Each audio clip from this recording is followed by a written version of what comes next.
Welcome to a YouTube video on your phone or tablet or PC. I'm inside your devices and very, very questionable search history, friend. Today I want to talk about a semi-clickbait topic. I say semi-clickbait because the title kind of implies that I was like right there on the operating table, ready to go, and then I'm like, wait guys, gotta make a YouTube video. I do want to talk about where my head was at, what made me change my mind, my journey to almost having surgery. My script says obviously that's not what happened, but I do honk. I think that was a spelling error, but I can't be sure. I think it'll be insightful to go through my thought process. Why can't I say that word? What is happening? Honk.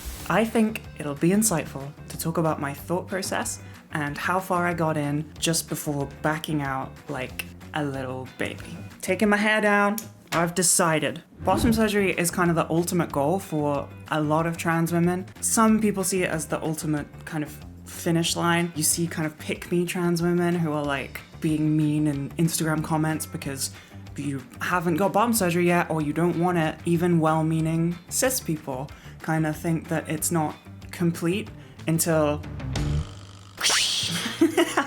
it doesn't matter if someone's having bottom surgery or they don't care about it.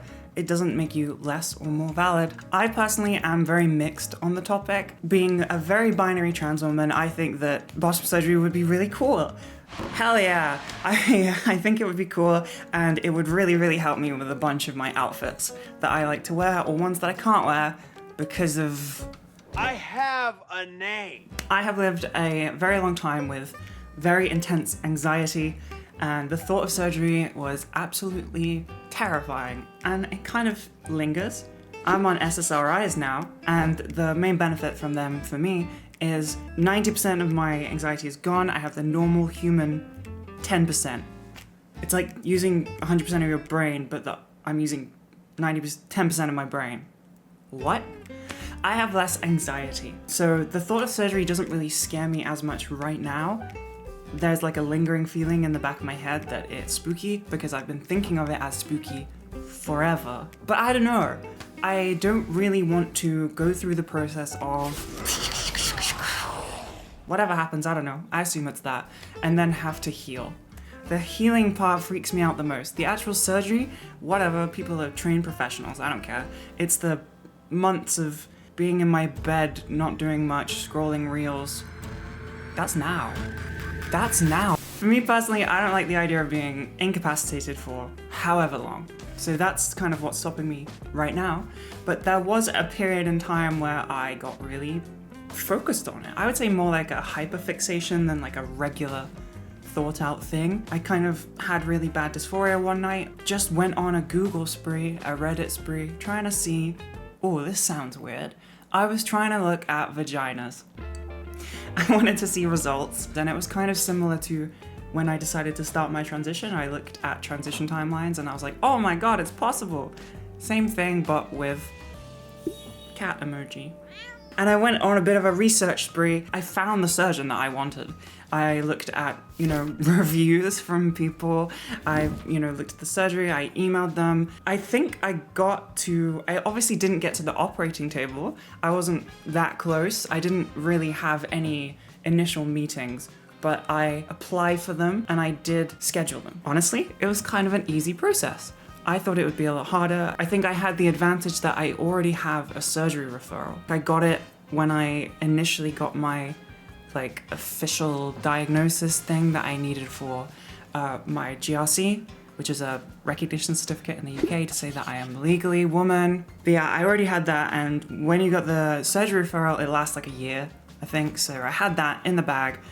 And I have the GRC, so I kind of got to skip a bit of the queue. I emailed, I sent over all the documents that I needed, and I had it in my calendar of this is the day I'm gonna have the call, and we're gonna get this going.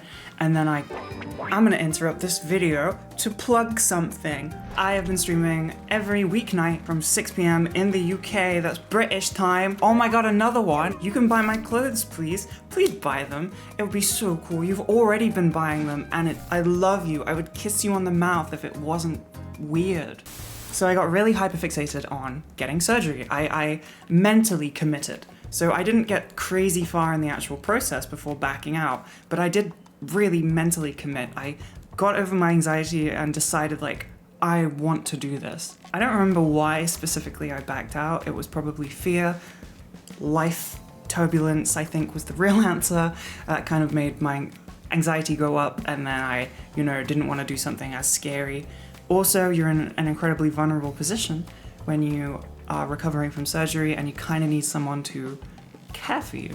You need someone to look after you and, like, feed you, at least for like a month, and I don't think I really have anybody in my life that would have been able to do that. Hey, Ball, would you help me if I had surgery? Oh my god, Balnage, you can't say that, it's a slur. I learned a lot in my, like, week of being obsessed with this. I learned that there are not a crazy amount of surgeons, in the UK at least. There are more overseas. I was gonna go for UK because I'm also scared of traveling. It is crazy expensive, but I don't know why I thought it would be more. I think in the UK it's like 20 grand, which is crazy expensive, but that's like the cost of like a kitchen renovation. So I don't know, I thought a vagina would be like double. They're priceless. How can you put a price on something so incredible? And I learned that the recovery is really f***ing hard. I can't swear on YouTube. Honk that. Sorry, Asha. It takes like a year to fully recover, sort of, not really, but you will start to see your full results after like the year mark. The first month is brutal, and then it kind of gets better from there. I think you could start doing normal things around 3 months. In the grand scheme, and all the advice that I've given to y'all over the year of 2 years of doing this, big effort in, and then timeline, reap benefits at the end. For some reason, this is my like Everest, that this is too much for me. Put the effort in of the surgery, and then, in a year, it won't matter, you're healed, it's your new life in 2 years, 3 years. Same as voice training, right? No, that's scary, because you have to get to the goal, you have to go through. I get it now. And it's not just like willpower of like, I've got to do my voice training and sound a bit weird sometimes. It's physical pain, discomfort. I hate discomfort. I have a high pain tolerance. I can handle pain. I'm big and brave and strong. I cannot handle discomfort. Constant mild pain. It makes me go crazy. Laying in bed with nothing but my own thoughts. So I don't know if it's really viable for me. And personally, I don't care. I flip-flop on this all the time, and I will probably change my mind in the future, but right now, currently, I don't really care. I like my body. Other people seem to like my body. It is my job. One of the things that kind of made me flip-flop on this thing is I obviously do quite well having the peanuts and the stuffs. I charge money for it. People pay for it. Thank you. It just, it pays my bills. So I would kind of be putting myself in a difficult position if I decided to tear it off. Come down a bit. Come here. Hi. That could sound like kind of sad that I am stuck in this position because of the type of job that I have found myself in, but I don't see it like that. I like that people appreciate my body. It makes me feel better about it. I think I look very feminine. I look like a woman, even without having a cat emoji. And I think that it is completely not at all necessary. I would say a cool thing, if you're having brainworm dysphoria, but you're also scared of surgery over there, like I am, go look at a naked trans woman. Just cut the video, that's the end of the advice. No, seriously, go look at a naked trans woman and you will see that they look like a woman. You will see they have a thing, a hot dog, a peanuts, and they look like a woman. The fact that there is like a hog does not change the fact that your brain recognizes them as a woman. They will have all of the other things that your brain recognizes as female.